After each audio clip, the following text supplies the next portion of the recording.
All right, guys, today on Sick Whips, it's all about classic American muscle with Omar Castillo and his 1968 Dodge Charger.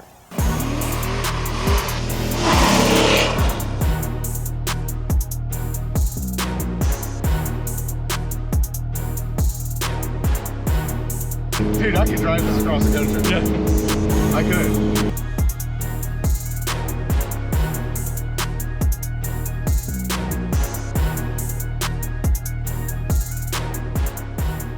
What's up, Omar? What's up, man? How you doing, bro? Good, good. It's a beautiful day here with your 1968 Dodge Charger. Definitely. So I know a lot about this car because this is actually our second, I guess you would say, interview with each other. Yeah. Right, the first one I did, I was in college. We're both Texas State alumni. You let me interview you on your car and everything about it, but tell our viewers the story of this car.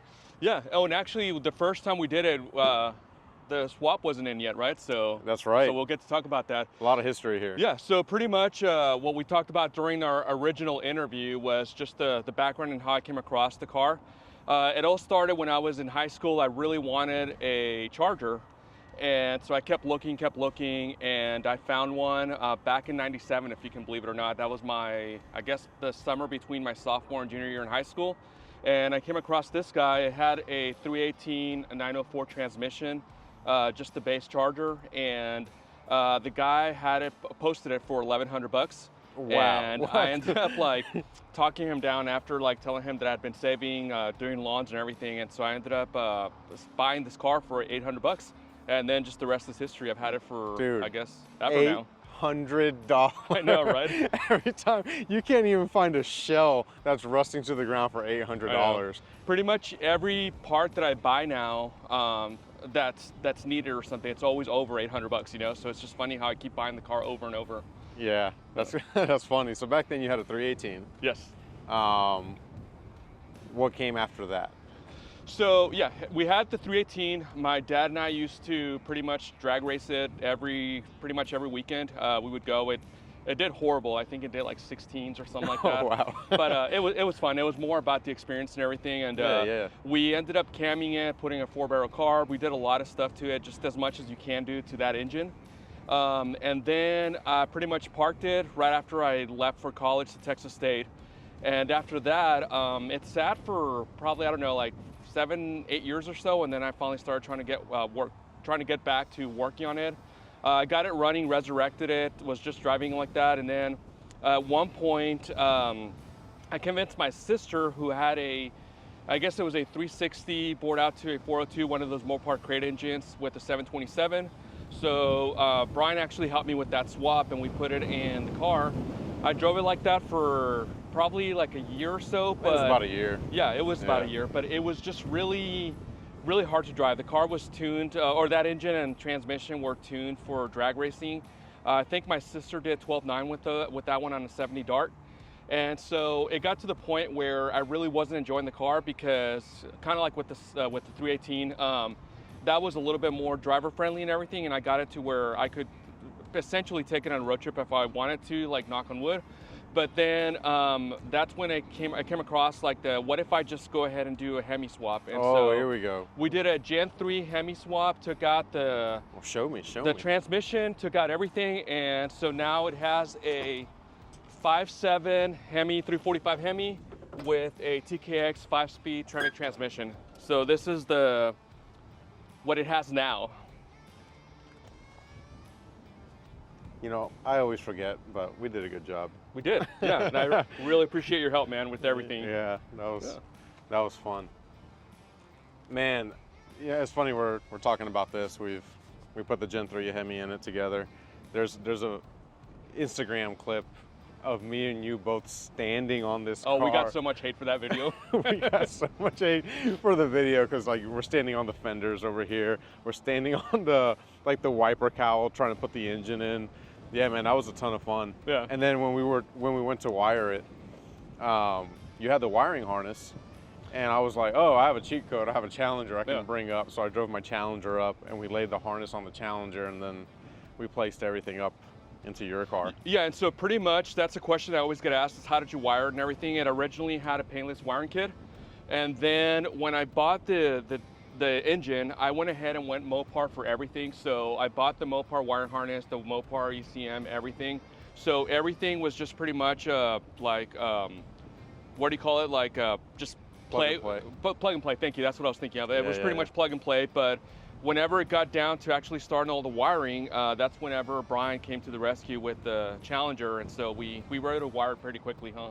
Yeah. I think the only issue was the new Mopars have the battery in the back, and you sourced a Chrysler 300, and you took all the power cables from the trunk to the front of the car, right? Yeah. It was a Chrysler 300, and then I can't remember where we did it, but yeah. So we went through the firewall, or I guess the fender well, all the way to the back, and then it goes through the firewall all the way back, and then I ended up getting I think an 07 or 08 Charger battery tray.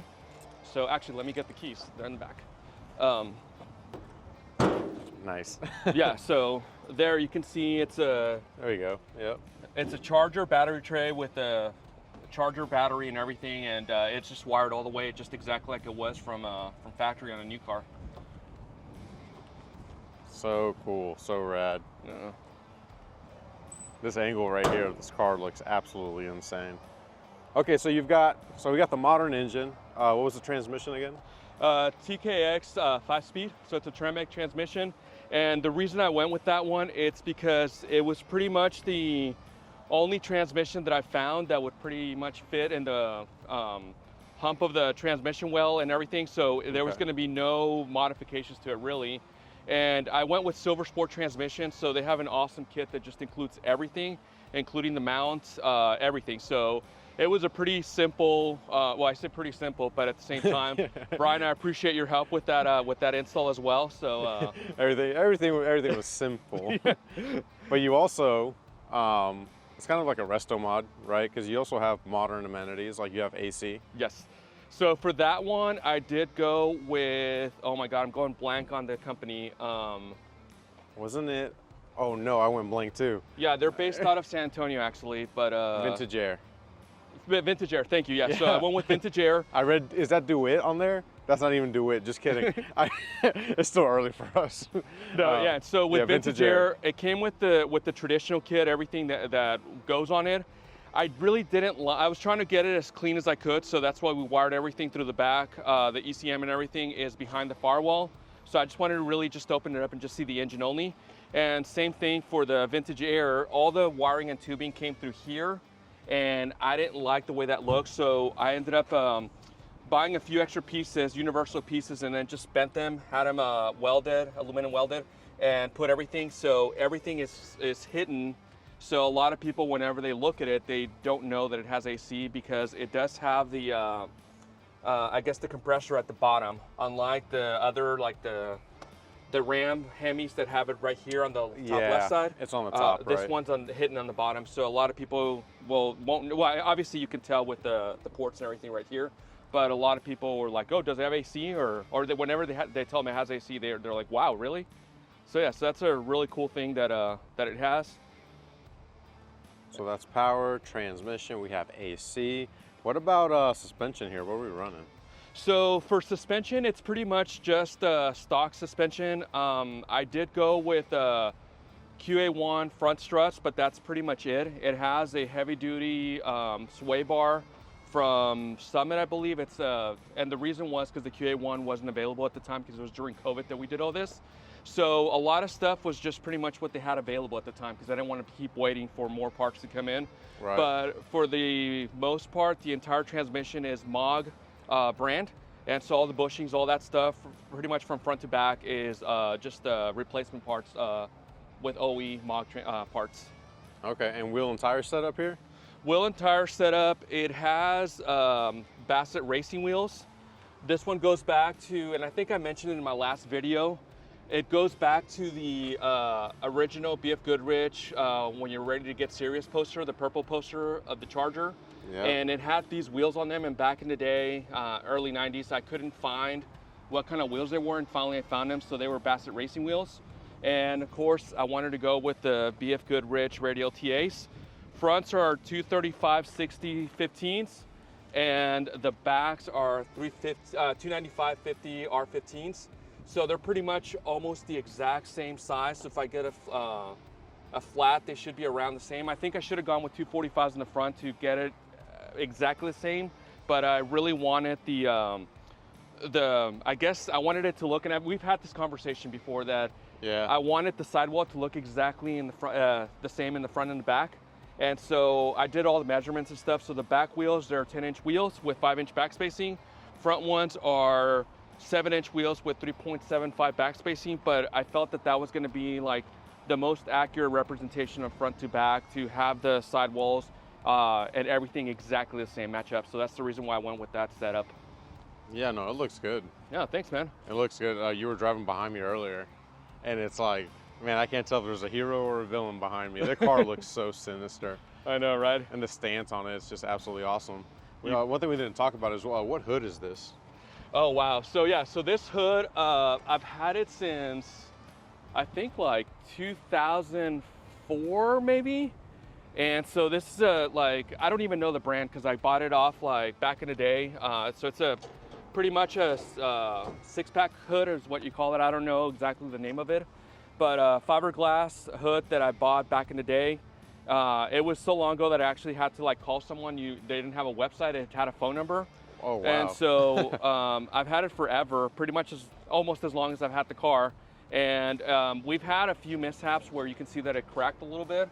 It's been fixed multiple times, but this time it's like, it's pretty solid because I mean, the last time I did extensive work on it. So I think it's a solid hood and hopefully it stays for the life of the car.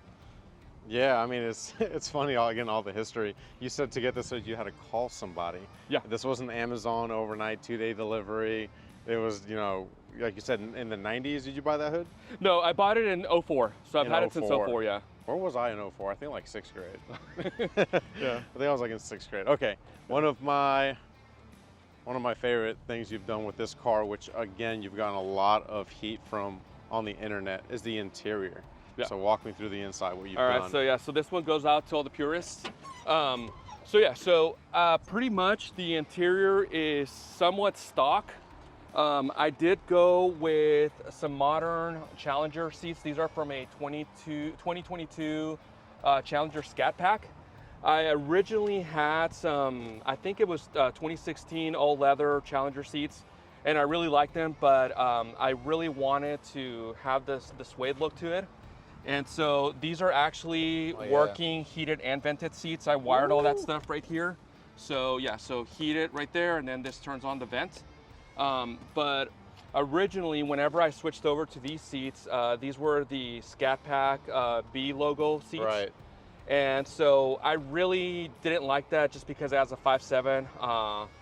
So I decided to try to keep looking, and I really wanted the RT seats, which I couldn't find anywhere. And one day I was just looking on Marketplace and came across these seats. The guy was selling just or had posted just the passenger side. I reached out to him and said, do you by chance have both of them? And he said yes. So jumped on it, went over, picked them up. And since I had already cut and wired everything here, all I really did was remove the seats. I took the tops off and then put the new tops on from the other seats. And so I ended up just putting the logo seats on the other pair and then sold those immediately, and pretty much made an even trade right there because I sold them for what I bought these for. And so it really worked out. And so yeah, again, I do have heated and vented on this side. The other side is just heated right now, just because I haven't had time to really worry about the passengers at the moment. But yeah. Yeah, it's all about the driver, baby. Yeah. As long as you're comfortable. And you got here a status. Is that correct? Status steering wheel. Yep, and you got the blue suede with blue stitching to match the Mopar emblem. Yeah. And this shifter right here, that is sick. Pistol grip, carbon fiber. Yeah, and that shifter was also an option to choose from when I went through the transmission when I bought the whole thing from the transmission place.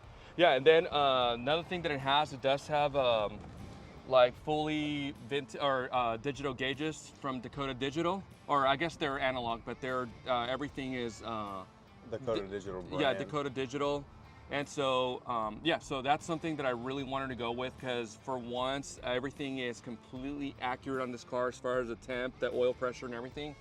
And so that is one of the things I went with. And then also, I don't know if you can see right underneath the vintage air, I do have a little cheap Apple CarPlay radio. And the reason I went with this one, it was because it was the only one that I could find that would fit that little space and still look normal. That's a tiny space. Yeah, so it's pretty good. It has like the Apple CarPlay, the calls sound amazing and everything, so it was a really good update to do. And then what else did I do? Oh, and then this one's kind of funny. If you want to look through the driver's side, my daily driver is a 2021 Gladiator, Jeep Gladiator, and I noticed that on the sun visor it had the what do you call it, the home link. Oh. And so I ended up buying another visor and stole that from it, and I guess Rams, all these other Dodge people use the same one, but I installed it right here, so whenever I get home it's already set up. So that's something that I don't have to worry about having a clicker with me, and then it only works when the key's on, so I don't have to worry about someone running in and getting like the remote the garage door open or anything like that. Dude, that's freaking awesome. Yeah. It fit perfect too. Yeah. So cool. And then I guess one of the other things that I wanted to mention, this car it was not an AC car originally. When I got the vintage air, they did have some I guess attachments that you put down here so that the air comes on. I really didn't like that. Yeah. So there is a pretty cool junkyard if you guys are in the area out in Seguin, Texas, and it just has a bunch of classic cars. There's not as much of a selection of Mopars. Every time I go, there's less and less. But I did find I think it was a 69 Coronet that was an AC car. And so I ended up stealing the vents, the side vents and these vents right here. Oh, and right, then side vent. I just bought a new padding with the hole right here, and I actually borrowed your Dremel. Right after I did this job, I went and bought my own Dremel to be able to do it, but I cut out the sides and everything, and then I put in all the pieces. These are original 69 Mopar, I guess, but these I had to kind of modify because I couldn't find the piece that was good enough, and so these are from Vintage Air that I kind of just like put together, and so, but AC and heat work awesome on this car, and it literally drives probably the most comfortable car I have with these seats, and it gets on road trips it gets 27 miles per gallon, so it's pretty sweet. Dang, that's awesome. I never got that in my modern Mopar, so maybe it's just the way I was driving them. Probably, yeah. Probably. You know, I love this car. It's got a story, it's got character, it's got your personal touches, but I also love, and again, something else people on the internet hate, I just love how rough around the edges it is. Yeah. It's not perfect. It's a driver. You've driven it from El Paso to Austin. You're currently enjoying the car as is, and everybody loves it. You know, it's like one of those testaments, like it doesn't need to be perfect kind of thing. Yeah, exactly. So yeah, so originally, I went with, I think on the last video we talked about this, I just went with Can Black because I was gonna eventually paint it and stuff. And so I just kind of left it as is because I have other projects that I'm always working on, and so if it's not broke, don't fix it kind of thing. I will eventually gonna have to address it soon again, because I guess if you can see in the front fenders and stuff, like that rattle can is starting to come off, and I don't want it to start rusting. So I'm going to actually start working on it and do a little bit of body work and get it. I want to keep it the same as far as like the satin black, and with the 69 maybe, the 68. Maybe I'll do a different logo or something, but for now, I want to keep it exactly the same with the white stripe in the back, the 68, and then just the satin black is going to be the dream, but without any of the exposed metal so it doesn't rust. Yeah, I don't think we're going to be standing on it again anytime soon. Right. Yeah, and this was an El Paso car, so it literally has a 0 rust, and so that's the thing that saved me, was that I didn't really have to do a lot of work to it. I think I switched out the trunk panel at one point just because when I left for college, my parents just parked it in a spot where every time it rained, it would fall right in the trunk. Yeah. And so it started eating out a little bit of the panel, and so I just cut that out immediately and switched it out. But other than that, I don't think it has any visual rust at all. So it's a solid car, you know. Yeah, it's a badass car. You've had it since you were 15? Yes. I got it the week before I turned 16, actually. The week before you turned 16. That is crazy, dude. That's so rare to find. I don't know anybody else who has their you know, their first car still, let alone one that's this badass. Yeah, thanks, man. That's awesome, man. There's only one thing left to do, bro. It's time to go for a drive. Let's do it, man. Let's do it. Yeah. So she's got modern Mopar muscle. Do you ever drive it hard? Not really. I mean, I have every once in a while, but not really. I just, like I said, it's just a car that I like to enjoy and take cruising, go to car shows, kind of stuff like that. It's kind of like me in the Jeep. Everyone's like, do you go wheeling? No, honestly, I just kind of enjoy cruising it around. Yeah, and then this car originally did come with it didn't have a sure grip. It had a 276, I think, gear single legger.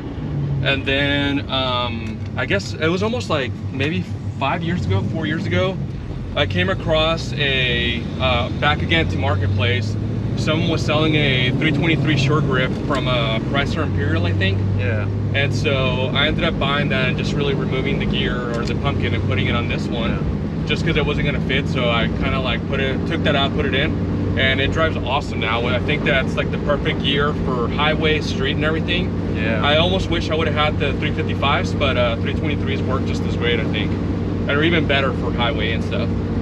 So yeah, I mean, this is definitely a cruiser. This is comfortable. Yeah. And then yeah, again with the 727 and 904, I did have a 3-speed automatic, so I mean the RPMs got up there pretty high. Yeah. And with this one, I do know that 4th gear is 1-to-1, and so 5th gear is kind of like just like the cruising one. So yeah. I think at like 70 miles an hour, I'm going like 1800 RPM or something like that. Oh yeah. So it's like real smooth and real quiet. So and you'll drive this on occasion, like as a daily driver, like you'll take it to work and. Yeah, I try to drive it as much as I can. The only thing is that so we're south and live in Austin or work in Austin, and so traffic's gone so bad that I just don't want to. I really don't want to just sit there in an hour traffic with the clutch and everything, you know. So yeah, I try to drive it as much as I can, but it probably gets driven to work like once or twice a month, maybe. Now it used to be a lot more when traffic wasn't as bad.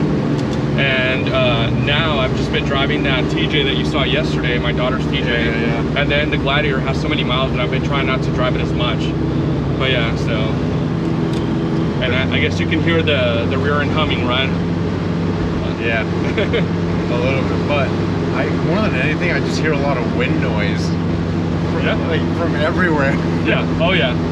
That's the only thing. I mean, I'm sure if I were to like put a top on my Jeep, it would sound the same, but there's no top on it, so there's nothing but wind noise. Yeah. The other thing I notice is like just the massiveness of like the hood, how long it is. And then when I look back in the rear view, I'm like, man, that's like the quarters of the car sit so high. Yeah. It's a big car. Yeah, I always used to say when I drove it in high school that you have to have the force, you know, to be able to drive it, you know, because you, like, I still, like on my new car, and this one does have a reverse camera, but I don't use it. I just use the mirrors and stuff. Yeah. Just because I got so used to driving this car that I can pretty much reverse park anything now, you know, like, because I think this is probably like the longest car I've ever owned, you know, so. You know, it's funny, we both know, or you guys might know as well, about like Mike Musto. Yeah. He has the Mr. Angry and Angrier. Yeah. So it's a Dodge Charger and then the Superbird clone, which is matte black as well.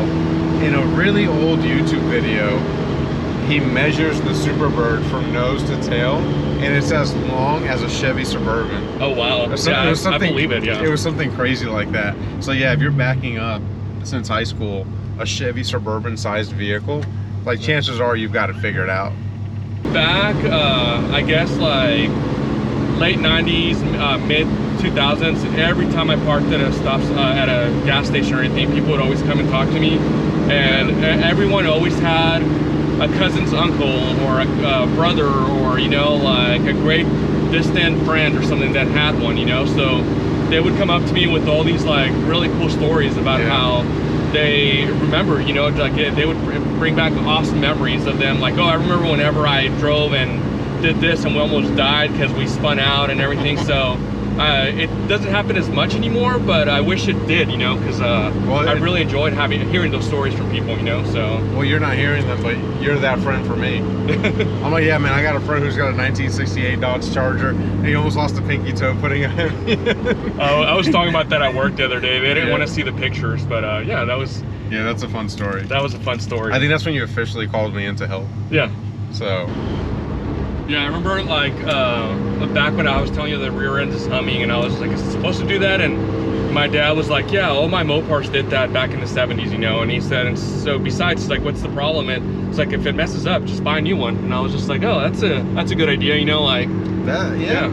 They might as well enjoy it than be scared and keep trying to find something that's not there, you know. So. Yeah. I will say that's kind of my philosophy too. I used to, when I first got into cars, which again is why I love like the story of this car, but like when I first got into cars, I used to stress myself out over making them perfect and pristine. And that, dude, that just causes stress. My Challenger was probably the nicest car I've ever had. Like that was a nice car. I kept it really clean and perfect, and the paint and all that stuff. Bro, this Drift Mustang that I have, I don't care, right? And I've had the most fun with it, and it's not beat up or anything. You just saw it actually. Yeah. And the same thing with the Ram Charger. My dad, like yesterday, was test driving it. Dude, he jumped in and immediately started matting it. And I told Dad, I was like, hey, I never drive this truck like this. And he's like, no, if it's gonna break, it's gonna break now. And I'm like, okay. That's funny, yeah. Yeah, dude, he started flooring it just up and down, and I was like, all right, that's how you do it. Yeah, with that said, man, do you want to drive it? Yeah, let's go. Let's hit it. All right, I can pull up in here. This seat's more comfortable over here. It is. Why is that? Sure, you got the power. That's why. Oh, and then you can undo the flashers on the left side, right by the. There you go, and then pull the handle for the e-brake. There you go. All right, how does the seat move back? It's electric, yeah. There you go. Hey, there you go. I'm like 2 inches taller than you. All right. Okay. Yeah, this is different. Yeah, and the clutch is a little sensitive, so as soon as you touch it, it works. You know, it's like it's not like the. I think I noticed you leaving in second gear. I pretty much do all the time, but it's more fun to take out of first, actually. You said it's real sensitive, right? Am I in gear? Yeah. Yeah. Oh, I'm just in second gear, that's why. Bro, how did the Duke boys use this as a getaway car? Right.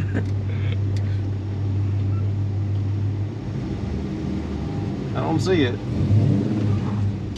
Yeah, you gotta get used to the clutch. Like. Yeah, there we go. It's kind of high is what it is. There we go. Yeah, buddy! Yeah, it took me a little while to get used to it, but like now I can drive it in my sleep, you know, so. I feel my testosterone levels increasing as I'm driving this car right now. Damn, I feel like a badass, dude. I hope I was fourth. I'm just kidding. How nervous is Omar on a scale of 1 to 10? Comment below. Yeah, not too bad. Not too bad. No, it's like Isaac said, I trust you, man. I've known you forever, man. Like, I think you're the oldest car friend I've known, you know what I mean? So, yeah, we met. Like, I've known you the longest. We met at the Home Depot parking lot? Yeah. Like a Cars and Coffee? How are you liking the handling on the highway, man? I was just about to say, dude, I could drive this across the country. Yeah. I could. I really could. And we have AC, we've got heat, we've got a radio. Yeah. I'm going 63 miles an hour. No issues, yeah. I'm in 5th gear, right? Yeah, you are. What more could you ask for out of a 1968 Dodge Charger? Yeah, we were joking because I mean, I've been putting a lot of work into that TJ to get it roadworthy again, you know, so, but my wife and I were laughing that this car is so much more comfortable and reliable, you know, than the TJ. Yeah. But slowly we're gonna get it there, you know, but it's pretty amazing that, like I said earlier, that the most comfortable car that I own is this car, you know. You ever done a burnout in this? No. Like ever? Ever, no. Not even at the drag strip? You just... No, well, I haven't taken it to the drag strip since I finished it, but... No, like when you were... Oh, yeah, I'm sorry. With the old engine? Yeah, of course, yeah. Oh, okay. But with this setup, you haven't. Yeah, I haven't. Like I said, I've just been driving it, and but I haven't done anything, you know. So. All right. Well, I'm not gonna make you do that today.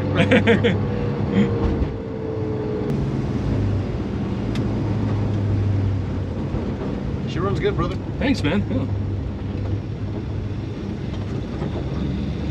Yeah. I mean, you can get real crazy in just the suspension department. QA1 subframe, coilovers, upper A-arms. I mean, and make this thing like a pro touring car. You're basically halfway there. You've got the engine and transmission. Oh man, yeah, it really is tempting though, you know, but at the same time, I like working on other cars, you know. So I think if I went that route, I would probably have to stop a lot of side projects, and that's yeah, we want our cake and we want to eat it too, right? Yeah. I want to try to be financially responsible. So. What's that? Well, that was awesome. Yeah, man. Glad you enjoyed it. Yeah, now I got to take Omar's 68 Charger onto the highway. So that's awesome. I feel like today I could drive this car all day. Just like in the mood to drive it all day. But let's go ahead and park it and wrap this up, man. I appreciate it. All right, yeah, man, for sure. It's so cool. All right, Omar. That was a wrap on the 1968 Dodge Charger. So we know where you started, right? We know where you're at. What's in the future? So I talked a little bit about this earlier, but the future really is going to be to finally start addressing the paint. Okay. So that's pretty much it. I think I don't. Bro, let's throw a Pro Charger on there. Come on, the Supercharger. I know Lindsay's watching, saying like, "Oh right. No," right? Yeah. No, and that's the reason why, because I did get a lot of hate for not getting like the Scat Pack engine or like the Hellcat engine or whatever, but really I just wanted a driver. That's all I wanted. I wanted to enjoy it. I wanted to like drive it anywhere. And one of the cool things that I like is back when I had the 318 and the 402 and everything, it was always let me go warm up the car. You know, I would go turn it on. I would have to check the fluids. I would have to do everything, and so there was like a whole like 20-minute process, you know. And then I would come back inside, and I know it's the what got me into cars originally, you know. But now I really enjoy just being able to open up the garage, turn it on, and start driving it immediately, you know. So that is really what I wanted, is just to have a reliable daily driver, and that's what this car is. Hey man, what do you say we drive our Mopars to Holly Mo Party? Oh, that sounds fun, man. Yeah. That sounds fun, right? Let's do it. I think we should do it. I just did Holly Ford Fest, and I really like the area, the venue. It's all great. So maybe we'll see you in the next video. Yeah. Going Sounds to good, man. Holly Mo Party. Yeah. All right, brother. I appreciate you. Until next time. Yeah, thanks, man. Appreciate Peace you. out. Thanks for having me on. Absolutely. Yeah.